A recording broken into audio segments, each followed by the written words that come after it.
Bonjour à toutes, bonjour à tous. Bienvenue dans ce Café Marco dédié à cette période un peu trouble qui fait un peu peur à tout le monde, qui est comment gérer la compte publique pendant la période de renouvellement électoral. Aujourd'hui, pour en parler, Marie Bardi et surtout on a invité en plus Zoher, que vous connaissez sans doute à la fois en tant que consultant juriste chez nous, qui vous répond également au téléphone sur la maintenance et qui fait partie de l'équipe qui gère toute la partie actualité juridique, les brèves, les infographies. C'est Zoé. Bonjour Zoé. Bonjour Marie. Bonjour. Bonjour à toutes et à tous. Et puis un petit coucou particulier aux Antilles. J'ai vu qu'il y avait plein de clients de Guadeloupe et de Martinique qui sont connectés. Donc, c'est chouette de vous avoir également avec nous. Pourquoi cette thématique? Bien parce que vous nous l'avez réclamé à corps et à cri, je crois, sur les salons, dans les rencontres, lors des formations. Notamment, pour ne pas les citer, j'espère qu'ils sont connectés, la mairie d'Avignon qui nous a fortement incité à monter ce Café Marco. Donc, on est ravis de vous réunir autour de cette thématique qui vous touche dans votre quotidien, puisque vous êtes 800, plus de 800 inscrits sur cette session. Donc, je vais laisser la parole à Zoher, parce que c'est lui qui nous a concocté un programme autour de la commande publique en période électorale. Juste un point, surtout posez vos questions. On essaiera de les prendre au fur et à mesure pour rendre le format encore plus dynamique. Alors, juste avant de commencer, effectivement, vous avez le petit outil pour poser vos questions. N'hésitez pas, il y a toujours un décalage entre le moment où vous la posez et le moment où on la reçoit. On essaie de répondre le plus possible. Vous allez voir, la mairie d'Avignon confirme. Merci. Ah, bonjour. Merci beaucoup. Vous avez également, on va se baser sur une super infographie qui sort aujourd'hui dédiée à ce thème que vous avez déjà dans les documents à télécharger. Donc, on va l'afficher aussi.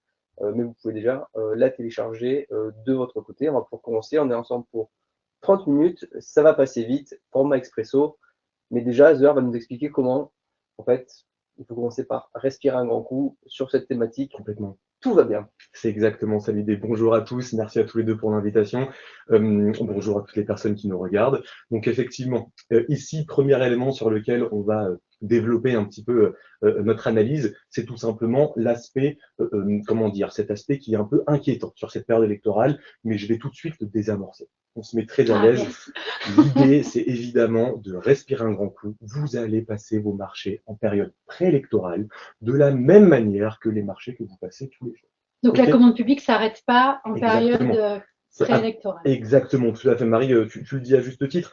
Là, l'idée, c'est pas de dire que le monde s'arrête et qu'on ne sait pas comment est-ce qu'on va pouvoir passer nos futurs marchés. Oh mon Dieu, la continuité du service public est-elle en péril? Non, mais on plaisante là-dessus, mais c'est vraiment le fond de la question. Ce sont des questions que nous retrouvons régulièrement, effectivement, en filigrane. L'idée, comme je le disais, elle est bien ancrée. Le fait que potentiellement, cette période est assez trouble et on ne sait pas nécessairement ce que l'on a le droit ou pas de faire. Donc l'idée, comme l'a rappelé à juste titre, du coup, Alexandre, c'est tout simplement d'avoir un déroulé, pour ma part, assez chronologique. Je trouve que la pertinence ici va s'y prêter particulièrement. Donc une pertinence chronologique où on va d'abord rappeler l'avant-période d'élection, donc la période préélectorale, donc avant le premier tour. D'accord? Donc on y est là. Maintenant, là, c'est maintenant. Tout à fait, c'est exactement ça, on parle de la période actuelle. Une fois qu'on aura vu cet élément-là, on va parler de la période effectivement qui pourra être potentiellement mouvementée, l'entre-deux tours. Attention, pour qu'il y ait entre-deux tours, il ne faut pas du coup de majorité absolue, on est bien d'accord. Mais donc, dans l'idée, s'il y a entre-deux tours, je vous expliquerai très clairement comment est-ce que l'on fait pour éviter les différents écueils que l'on peut avoir à cette période. On va conclure avec le moment du coup qui va consister au post du coup élection. Une fois que tout le monde est installé, la nouvelle ou l'ancienne équipe municipale a été renouvelée ou la nouvelle s'installe, du coup comment est-ce que l'on va manier notre barque un petit peu dans cette zone-là. D'accord? Je te propose de démarrer. On a déjà des tonnes de questions, donc on peut enchaîner sur le menu vraiment. On prendra au fur et à mesure. On essaiera de prendre. Bien sûr. Et il y en a certaines qui sont déjà. Et nous n'oublions pas la Corse, bien évidemment. Un grand bonjour à tous. On espère que vous avez un plus grand soleil que nous. Et donc bonjour évidemment à toutes les personnes qu'on a formées. Quoi qu'il en soit, on commence. Vous êtes prêts? On va du coup commencer par cette introduction. Je vous le dis, je vous le répète, on respire. Pourquoi est-ce qu'on respire? Tout simplement parce qu'il faut simplement respecter les obligations de publicité et de mise en concurrence classiques que le Code de la commande publique vous impose en temps normal.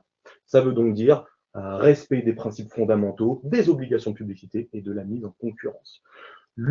Par exemple, le tribunal administratif de Nantes, dans une ordonnance de référé précontractuel, donc avec un fort enjeu, le 27 janvier 2026, il y a donc très peu de temps, nous a dit que le calendrier électoral ne représente pas à lui seul un élément qui pourrait être un manquement aux obligations de l'acheteur.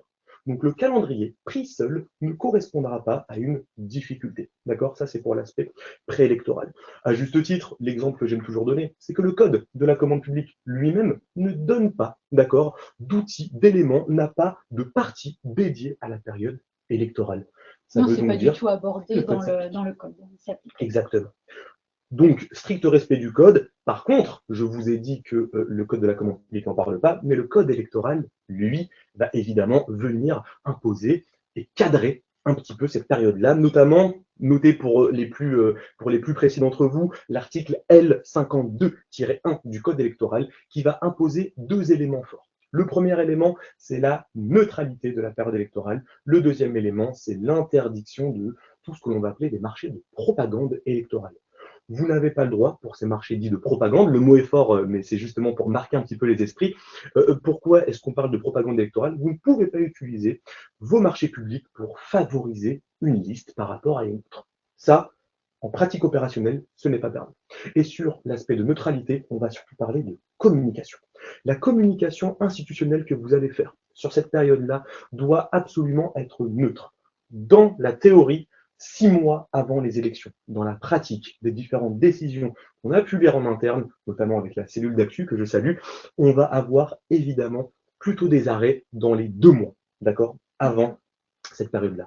Donc, on ne fait pas à nouveau de communication style propagande, un petit peu, même si le terme se prête plutôt à l'ex-URSS, mais dans l'idée, voilà, pour la blague à part, on va surtout rester sur des éléments de neutralité dans la com. Bon, classique. Autre élément indispensable à avoir en tête avant, pendant, après, tout le temps, c'est la continuité du service public. C'est une obligation qui pèse sur tous nos acheteurs. Ils doivent respecter cette continuité dans cette période phare, que ce soit avant les élections, pendant les élections, ou vous me voyez venir après les élections. Bien. Un dernier élément sur les régularités de procédure. Sachez que tout ce que je dis sera potentiellement identifié dans le document qui a été mis en ligne par Alexandre à l'instant, qui a été fait par voilà, la cellule d'actualité juridique. Vous avez la possibilité de retrouver tous mes propos, d'accord? N'ayez crainte, tout est noté et gravé dans le marbre. Là, ça commence à faire un petit peu trop sérieux. Donc, dans l'idée, ici, c'est juste sur la régularité de vos procédures. N'oubliez jamais l'intangibilité des organes de décision. Le nom est un petit peu pompeux. De quoi je parle? Si vous avez une CAO, si vous avez un jury, pour tous ceux qui font de la maîtrise d'œuvre notamment, ou qui veulent passer voilà, certains éléments de concours, attention, la CAO qui débute doit être la CAO qui termine.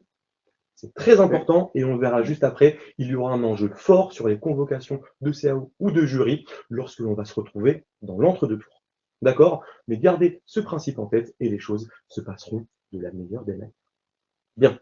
Sur l'aspect introduction, je pense qu'on est plutôt pas mal. On va pouvoir passer du coup à la première partie du coup de ta présentation, que je vais afficher à l'écran, c'est-à-dire qu'est-ce qui se passe avant le premier tour. Alors, là, effectivement, c'est vraiment tout ce que je viens de dire à l'instant. Vous les retrouverez à l'écran de manière complètement visuelle. Vous retrouverez voilà, tous les éléments que j'ai pu dire donc, sur la partie supérieure de cette infographie. Il y a mon introduction qui est récapitulée, d'accord? Donc, pas d'inquiétude là-dessus.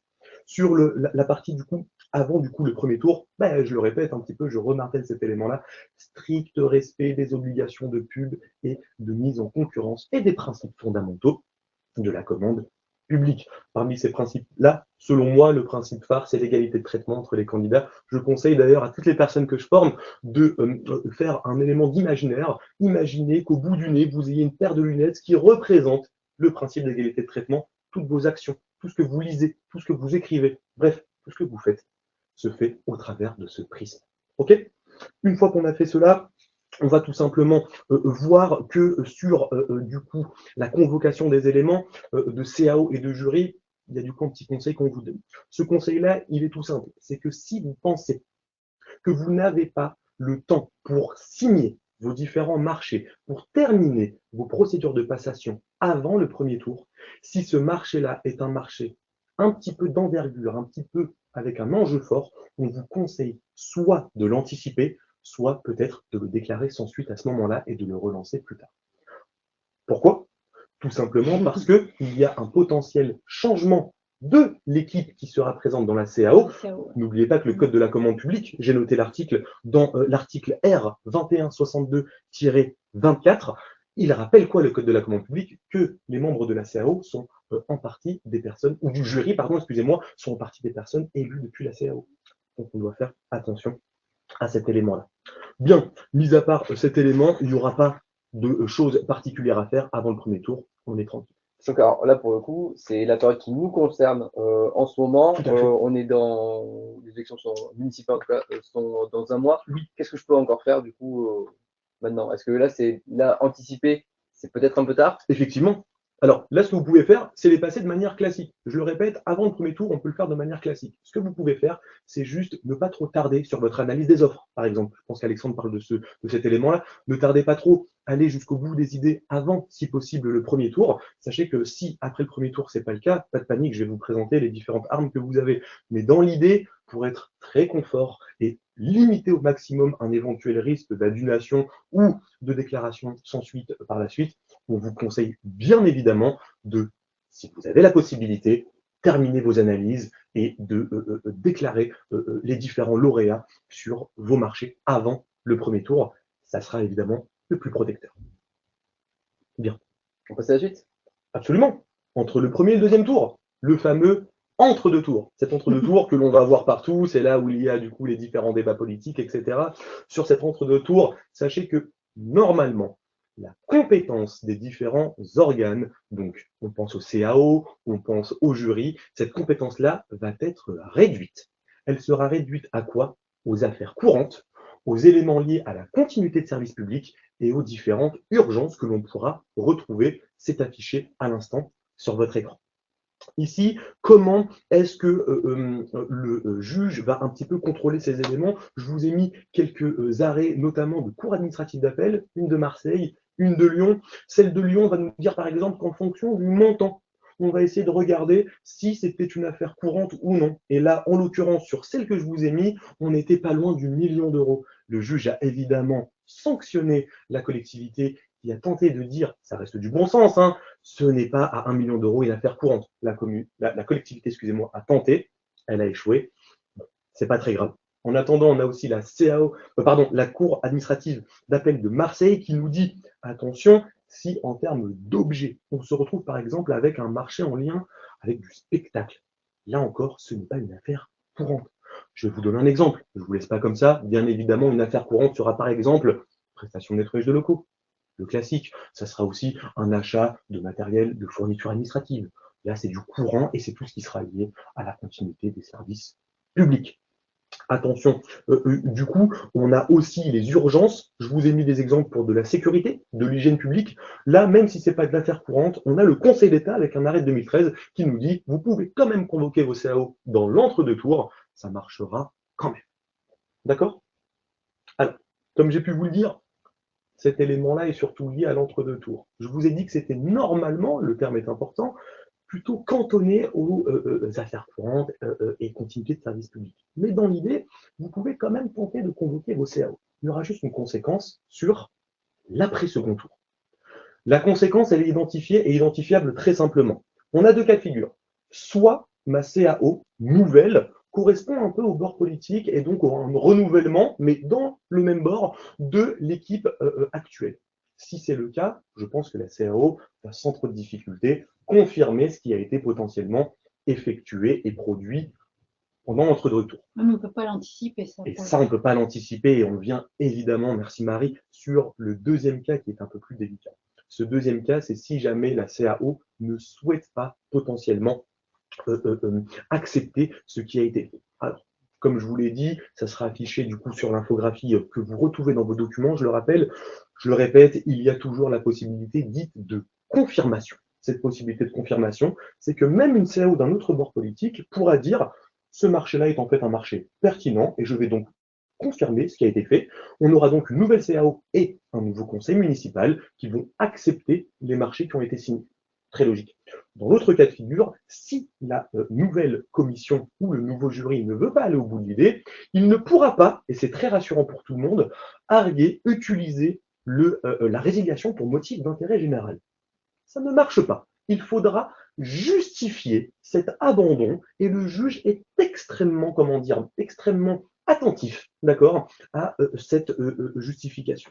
Comment est-ce qu'on peut le voir? On a un arrêt, par exemple, du tribunal administratif de Rennes en 2022 qui nous confirme que, de base, le simple abandon du projet par la personne publique ne constitue pas un motif d'intérêt général. Il faudra quand même le justifier. Si je récapitule très simplement les choses. Avant le premier tour, tout le monde se détend, on respire, on respecte le code. Mais dans l'idée, si je peux signer mon marché avant ce premier tour, je le fais. Je n'hésite pas. Tu dis signer et notifier? Alors, la notification ne va pas nécessiter la présence de la CAO. Donc, on n'aura pas nécessairement de besoin à ce Voilà, moment-là. parce qu'il y a plusieurs questions qui vont dans ce Très bien. sens. Si la CAO a retenu un prestataire avant les élections, mais que la suite de la procédure amène à notifier après les voilà, élections, est-ce pas de qu'on problème. est donc On le est bien. nouveau conseil municipal peut pas venir arrêter, enfin, a priori, Normalement ce projet non, normalement sans non. justification, sans Exactement. Il faudra vraiment aller sur une justification forte, sachant Mm. que là, c'est surtout sur ces organes-là que l'on va voir ces éléments. Je vois aussi les questions défiler, je vois qu'il y a Il y en a il y en a pas. pas mal Il y en a d'éléments. pas mal. Ok, très bien. Oui, c'est pour ça Donc, que je me très suis bien. permise d'en prendre une qui était. Mais bien sûr, et c'est très pertinent. Mais dans l'idée, je le répète, sur l'aspect global et général, si on doit conclure, on a le avant, on respire, on passe nos éléments. L'entre-deux tours, s'il y en a un, sera la zone de turbulence où je ne me pose pas de questions sur la continuité de service public ou sur les affaires courantes, je m'en pose sur les marchés à fort enjeu. Je vais m'en poser parce que potentiellement, la nouvelle équipe municipale ou présente dans la CAO pourra potentiellement essayer de justifier un abandon de procédure. C'était plutôt clair? C'est Très limpide. clair. C'est limpide, ouais. Super. Il y a quelques questions sur la signature. Donc, on lance un marché avant les élections avec le nom du maire en signataire prévu dans l'acte d'engagement. Le marché, il est attribué après les élections avec un nouveau maire. Qu'est-ce qu'on fait? Là, je pense, Marie, que vous le voyez venir, il y aura potentiellement un souci de compétence de signature. Est-ce que le nouveau conseil municipal a attribué par une délibération la faculté au maire de signer ce marché? Il faut absolument que du coup cet acte-là soit pris par le bon élément. Je pourrais regarder des jurisprudences à ce sens-là. Ouais, peut-être, enfin la personne qui pose la question suggère aussi une piste de réponse. Est-ce qu'on peut Bien prévoir une mise au point? Si effectivement il y a une délibération qui a été prise, effectivement une mise au point permettra de régulariser. De type ouvre 11, c'est un petit peu l'idée. Ouais. On pourra effectivement se pencher. Mais il faut qu'il y ait la délégation de signature en place. Voilà. Et le ouvre 11 ne permet pas, c'est rappelé dans le laïus introductif de ce document, donc de mise au point, pas de modification substantielle de la procédure également dans ce type d'éléments. Dites-moi, j'ai pas forcément toutes les questions directes, mais je vous écoute. Alors j'ai que le début des questions, donc je vais vous laisser la possibilité. Ma DLRO peut-elle tomber entre les deux tours? La date limite, oui, bien sûr, la date limite de réception pourra tomber entre les deux tours. La simple question que l'on se posera, c'est du coup, est-ce que votre marché, je le répète, est un marché sur une affaire courante ou sur un service public? Si oui, vous pouvez convoquer, enfin, vous aurez la DLRO, il faudra analyser les candidatures, analyser les offres. Là, peut-être qu'on va être court sur oui, ces il faut éléments. bien calculer son timing. Il faudra calculer son coût et voir si potentiellement la future CAO va trancher en notre faveur ou si la nouvelle équipe tentera plutôt d'abandonner le projet. Il faudra faire un petit peu attention sur ces éléments-là. Une autre question, pouvons-nous publier et conclure des marchés subséquents durant la période électorale, notamment durant la période de l'entre-deux tours? Oui, vous le pouvez. Là, il n'y aura pas de difficulté sur cet élément-là. Les éléments de base de la mise en concurrence de votre accord cadre à marché subséquent ont été passés bien avant, donc il n'y aura pas nécessairement de difficulté par rapport à cet élément. Cette question est pas mal retenue. Okay. Sur les marchés subséquents. D'accord. Est-ce que c'était considéré comme des affaires courantes ou pas? Du coup, pour revenir à la signature, on nous propose aussi des pistes de réponse. Merci Yannick. Si on ne demande l'acte d'engagement qu'à l'attributaire, il n'y aura plus ce souci de mention du mauvais maire. Donc c'est effectivement, je suis tout à fait d'accord avec toi. C'est une bonne piste de tout à fait réponse. Très exactement. Tout à fait. Alors, je ne sais pas si on peut mettre à l'écran une frise chronologique récapitulative qui a été Tout à fait. effectuée. Je vais partager ça Voilà, tout de pour suite. la garder en appui, pour que les personnes puissent tout de suite voir un petit peu. Alors après, il y a des Alors, questions hop, très très précises qui concernent des cas précis. On verra si on a le temps de répondre à tout.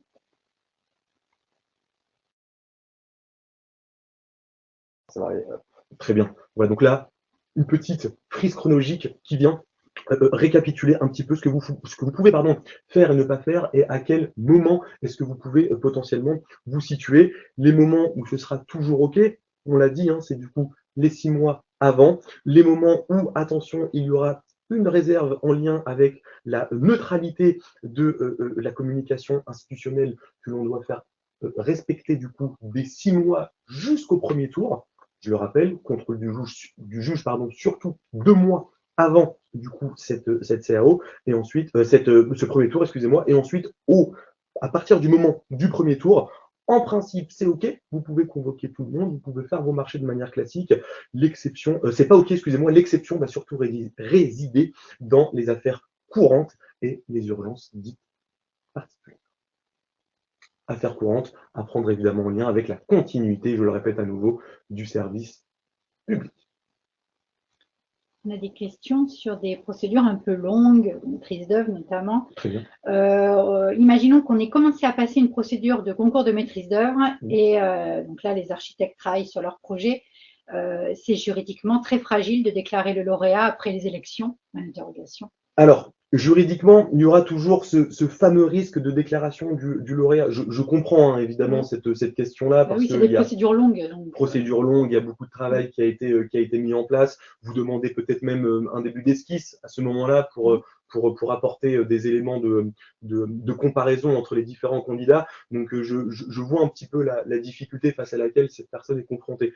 Ici, je le répète, il y aura surtout un élément qui va concerner l'entre-deux tours. Si vous devez prendre une décision sur l'entre-deux tours, ou alors après, on ne sera pas sur une affaire courante.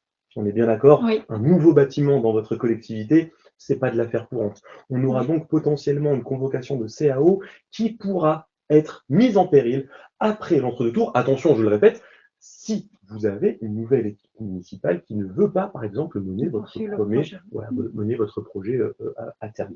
D'accord. On a vu hein, dans les différentes actualités diverses et variées, sans citer ni de pays ni de nom, par exemple, l'activité du tout nouveau président de la République qui consistait exclusivement à défaire ce qu'avait fait le président passé. Et donc, on voit que ces éléments-là existent. C'est surtout sur ce cas de figure que je souhaite alerter, du coup, oui, il est là le risque. Il est surtout sur là, la nature du projet. C'est vraiment ça l'idée. Exactement ça, ça peut être un petit peu délicat. Mais sinon, après, d'une manière tout à fait générale, sachez que il faudra quand même qu'il le justifie. On reste pragmatique, on reste opérationnel. Il faudra vraiment comment dire, utiliser l'argument de la résiliation pour motif d'intérêt général, ou l'abandon plutôt pour motif d'intérêt général, il va falloir creuser. Hein. La personne ne peut pas juste balayer ou souffler sur votre marché comme sur un château de cartes. Il va falloir bien évidemment qu'il aille un petit peu, même que ce soit très argumenté. les différents éléments. Oui, ça c'est clair. On avait la question pour les marchés subséquents, pour les marchés lancés. Quand il dit des avenants, je veux augmenter le montant de mon marché. Entre deux tours, je peux le faire quand même. Est-ce que je suis limité? Alors là, on va appliquer la même règle que l'on soit sur des avenants ou sur des contrats. La règle sera identique si votre avenant ou si votre contrat va nécessiter, par exemple, la convocation d'une CAO. On repart, hein, c'est une redite, on repart sur les éléments que j'ai pu indiquer et puis sur les différents montants d'avenant. Après, strict respect du code de la commande publique. Voilà, il n'y aura pas de difficulté, sauf du coup celle également que tu avais soulevée, Marie, à juste titre, sur le signataire. On pourra potentiellement se poser la question, mais effectivement. Oui, sur le jeu des délégations, il faudra sur le jeu des délégations, voilà, il y aura quelque chose là-dessus. Il y a beaucoup de questions là-dessus, sur la signature, mais aussi là, j'ai une question dans le cadre d'un EPCI dont le renouvellement des assemblées va se faire sur fin mai ou juin. Comment se déroule la procédure? Est-ce qu'on peut lancer une consultation avant les élections municipales et terminer avant le renouvellement des nouvelles assemblées et l'élection du président de l'EPCI? Ce qui va vraiment vous impacter, c'est la question de qui est l'organe décisionnaire. Ouais. Si cet organe décisionnaire est un organe qui potentiellement va changer après la période électorale, attention, c'est surtout ça l'idée. Si jamais cet organe décisionnaire risque de changer, il y aura potentiellement une petite attention particulière à avoir sur cet élément. Sinon, effectivement, sur ce cas très particulier des EPCI, spontanément, je pense qu'il n'y a pas de difficulté sur cette question.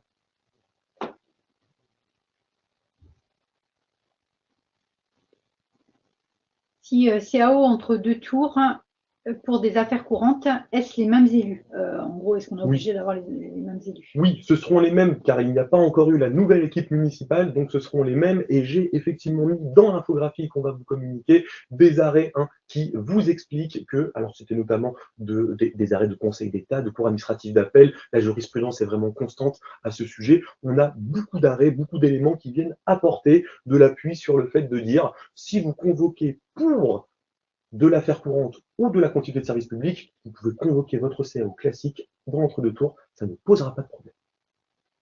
Je continue sur les questions. Oui, vas-y. Bien sûr, bien sûr. Là, c'est un cas précis. On me fait transpirer, mais je suis là pour ça. Bonjour. Bonjour, c'est-à-dire que j'ai un marché de travaux de 1 million d'euros. Oui. C'est un MAPA, il est Oui. toujours en analyse. Oui. La nouvelle équipe pourra-t-elle ne pas le notifier?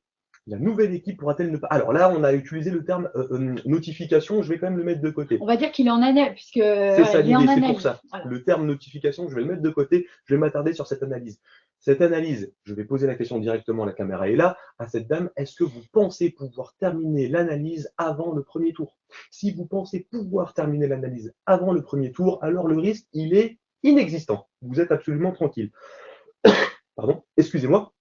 Par contre, si vous pensez que l'analyse ne sera pas terminée avant et que les convocations de CAO risquent d'être un petit peu prolongées, diffuses sur la durée, on risque d'avoir une petite difficulté. Il faudra faire Donc attention. c'est là l'enjeu. Si on veut que ce marché puisse être notifié, il faut que l'analyse soit terminée avant. C'est complètement ça l'enjeu. Complètement. Beaucoup de questions de formalisme sur les actes d'engagement, sur le signataire. Donc, je le redis, l'acte On fera un d'engagement. encart spécifique. Voilà. Et puis, on vous incite à utiliser le formulaire A-Triangle pour… Potentiellement, oui, le ouvrons pour Oui. modifier ça. Attention, cette modification n'est bonne que s'il y a bien une délégation du conseil municipal qui autorise le maire à signer. On est bien d'accord.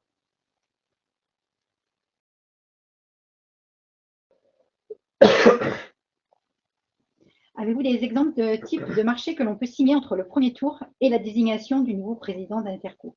Oui, bien sûr. C'est vraiment des marchés, du coup, d'affaires dites courantes. Oui, tu l'as dit tout à l'heure, marché nettoyage, marché nettoyage, ça marche très bien. maintenance, des marchés qui permettent achat de fournitures de bureaux, fournitures administratives, vraiment les marchés qui font tourner vos collectivités d'une manière générale, qui font tourner vos différentes mairies, passez-les de manière tranquille. Les arrêts sont solides dans la matière au niveau du Conseil d'État et il n'y a pas de revirement, donc on n'a pas de difficulté là-dessus. Vraiment, soyez tranquilles. A contrario, quels exemples de motifs d'intérêt général de résiliation, d'abandon des projets de l'ancienne majorité? Alors, là, effectivement, des exemples, on va essayer de creuser ensemble pour chercher un exemple, on pourrait, un exemple pour de l'intérêt général, il faudrait effectivement que je reprenne ça. Peut-être que, alors, sachant que l'intérêt général a été accepté lorsqu'on a des éléments budgétaires, on pourra dire que par rapport aux prévisions du futur budget de la collectivité, on se retrouve avec une instabilité, un flou, une difficulté à dire si on peut toujours mener le marché à son terme ou non, parce qu'on va réorienter notre budget par rapport aux éléments qui ont été pris. Donc la nouvelle majorité, elle pourrait jouer là-dessus pour arrêter un projet. Elle pourra tenter le coup, bien évidemment. Ouais, et ça reste encore une fois du bon sens. Oui. On imagine, Marie, ensemble que du coup, vous êtes une nouvelle collectivité. Vous commencez déjà avec potentiellement les projets de quelqu'un qui n'était pas vous. Ouais. Voilà, ouais, alors de l'ancienne surtout. Vous commencez avec ceux de l'ancienne majorité et vous dites, attendez, moi déjà, j'ai été élu sur un programme, je peux pas le mettre en place. Et je dois quand même mettre en place des éléments, donc mettre des crédits, mettre du budget sur quelque chose qui n'a pas été de mon ressort, de mon fait, de ma décision. Ça peut être effectivement un petit peu délicat. Et ça sera sur ça qu'ils vont notamment effectivement tenter de jouer. On arrive au bout du timing. Alors, je ne sais pas si tu voulais lancer une dernière question ou pas.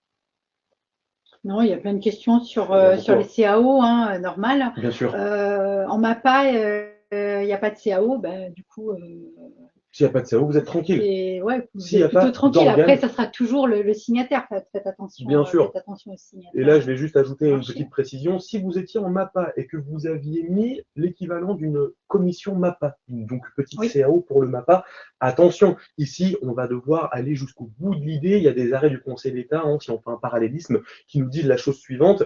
Si vous vous êtes mis sur, si initialement votre seuil est un seuil de MAPA, que vous avez voulu suivre les règles de l'appel d'offres, donc faire des règles supérieures à ce qui vous était obligé, vous devez les suivre jusqu'au bout.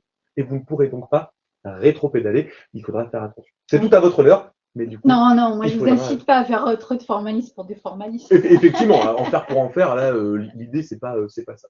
Alors, juste pour rassurer également tout le monde, on va traiter les différentes questions qui ont été posées ici. L'infographie n'a pas été encore publiée sur le blog de la commande publique. On invite tout le monde à s'inscrire, bien évidemment, c'est gratuit. Il y a de l'infographie, des vidéos, des articles juridiques de manière quotidienne. Foncez là-dessus, c'est une superbe veille juridique. Et surtout, on va identifier les questions qui ont été posées, celles qui ressortent énormément. Alexandre a notamment parlé beaucoup des marchés subséquents. Effectivement, c'est très spécifique, mais ça peut intéresser les gens. Et on fera un encart supplémentaire dans les futures infographies. Puis je pense donner des petits exemples de marchés qu'on a qualifiés à risque et de marchés à affaires courantes. Il y a eu énormément de questions. La question sur effectivement la définition de qu'est-ce qui rentre dans les affaires courantes ou pas, ça. Alors on sera forcément pas exhaustif, mais au moins on donnera des exemples. On donnera beaucoup d'exemples. Il y en a déjà dans l'infographie, je vous rassure, mais on en ajoutera d'autres avec les arrêts qui conviennent pour rassurer les élus qui voudraient la base juridique. Je profite de cet élément, si on me permet, juste pour dire une toute petite chose, désolé. N'oubliez pas que ce que je suis en train de vous dire, ça marche tout le temps. Si nos clients ont des besoins particuliers pour de l'infographie, des analyses spécifiques ou des points en particulier, n'hésitez pas à venir vers nous, que ce soit sur LinkedIn avec Marie ou avec nous, via la maintenance ou via les formations. N'hésitez pas à dire, on aimerait bien là, ces petites infographies super. Vous pouvez en faire une sur le mémoire technique, vous pourrez en faire une sur comment respecter la convocation de la CAO, etc. On sera ravis, on est là pour vous. D'ailleurs, elle a été faite exclusivement pour ce Café Marco. C'est toi, Zoër, qui est l'auteur de l'infographie. Justine Loher, je lui rends tous ces Parce que Zoër est écrivain sur le blog, il analyse et décortique toutes les jurisprudences et tu réalises aussi des infographies. Exactement ça, tout à fait. Voilà. C'est la même chose pour les cafés Marco. Hein. D'ailleurs, celui-ci a été demandé, proposé, on l'a dit tout à l'heure, par un de nos utilisateurs. N'hésitez pas si vous avez des suggestions. Merci beaucoup, Marie. Merci beaucoup, Zoër. Merci, Zoër. Merci à vous. C'était très clair, très exhaustif. C'était super de pouvoir te retrouver sur ce format avec nous. On se retrouve le 10 mars. Merci la régie pour un nouveau café Marco qui sera dédié à e-offre. Donc, le next step de la dématérialisation de vos marchés publics avec Marco et AWS. Et je pense qu'on a fait le tour. Merci beaucoup à vous. Nous, on va se faire un petit café. Et bonne commande publique en période électorale. Bon courage. Bon après-midi. Excellent après-midi à vous. Au revoir.